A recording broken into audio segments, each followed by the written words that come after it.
मृत्यु के बाद 13वीं क्यों मनाई जाती है? क्या 13 दिनों तक मृतक की आत्मा घर पर रहती है? मृत्यु के बाद क्या होता है और 24 घंटे बाद आत्मा घर क्यों आती है? वीडियो एंड तक जरूर देखना। मौत से कुछ घंटे पहले इंसान के पैरों के नीचे से अर्थ सोल चक्र डिस्कनेक्ट हो जाते हैं। मतलब इंसान का धरती से कनेक्शन टूट जाता है और पैर ठंडे पड़ जाते हैं। मरने के पहले इंसान का उसका संपूर्ण जीवन जन्म से लेकर मृत्यु तक फ्लैशबैक की तरह स्पीड से दिखता है। अकॉर्डिंग टू साइंस ये सपना लगभग 7 मिनट का होता है। उसके बाद दिमाग काम करना बंद कर देता है और अंत में इंसान अपनी सुनने की शक्ति खो देता है, जिसके बाद एस्ट्रल कॉर्ड टूट जाता है, जो कि एक तरह से शरीर और आत्मा का कनेक्शन है, जिसके टूटने से आत्मा शरीर से मुक्त हो जाती है। लंबे समय से शरीर में रहने के कारण वो बॉडी को छोड़ने से मना करती है। वो फिर से बॉडी में प्रवेश करने की काफी कोशिश करती है, लेकिन वो असफल रहती है। जैसे हमारे लिए किसी की मृत्यु को स्वीकार करना मुश्किल होता है, वैसे ही आत्मा भी शरीर की मृत्यु को मानने से इनकार कर देती है। शरीर छोड़ने के बाद आत्मा बॉडी के 15 फीट ऊपर हवा में तैर रही होती है। वो अपने परिजनों को रोता हुआ देखती है। उसके बारे में बोले गए शब्दों से किसी शोर की तरह सुनाई देते हैं। हिंदू ग्रंथों के अनुसार रात के समय अंतिम संस्कार नहीं किया जाता, उसे सूर्य देव की पहली किरण के बाद ही जलाया जाता है। अगर किसी व्यक्ति का अंतिम संस्कार रात को किया जाए तो उसकी आत्मा प्रेत योनि में प्रवेश करती है, जिसके बाद वह सदा के लिए हमारे डायमेंशन यानी कि आयाम में भटकती रहती है। मृत्यु के बाद शव को एक पल के लिए भी अकेला नहीं छोड़ा जाता। अगर शव को रात भर घर में रखा जाए तो संपूर्ण परिजन रात भर शव के पास जागते हैं। एक बार एक गांव में एक शव को कुछ पलों के लिए अकेला छोड़ दिया गया, जिसके बाद बाहरी प्रेतों ने उसके ऊपर कब्जा कर लिया और मृत बॉडी ने पूरा गांव जला दिया। गांव में हनुमान जी का एक मंदिर था। भूतों प्रेतों से भरी हुई बॉडी जैसे हनुमान जी के मंदिर के सामने से गुजरी, उन आत्माओं ने हनुमान जी की मूर्ति देखी और फिर डर कर उस बॉडी को छोड़ दिया।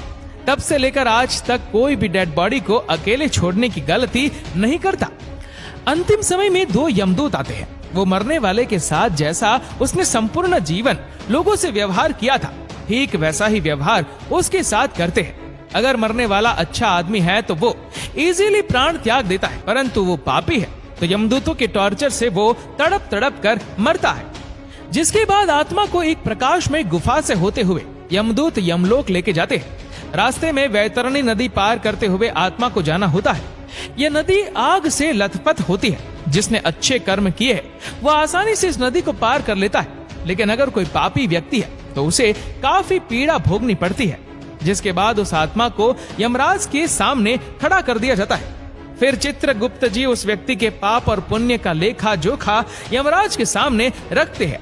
उसके कर्मों के आधार पर उसे स्वर्ग या नरक भेजा जाता है। गरुड़ पुराण के अनुसार कुल 36 प्रकार के नरक है। यहाँ बताई गई यातनाएं किसी की कल्पना से भी खतरनाक है।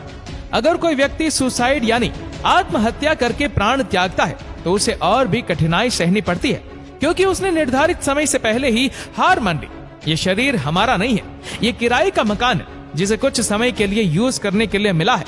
ये मिट्टी का है और एक दिन मिट्टी में ही मिल जाएगा। गरुड़ पुराण के अनुसार हमारे वास्तविक जीवन में किए गए हमारे कर्म ही हमें स्वर्ग या नरक दिलाते हैं।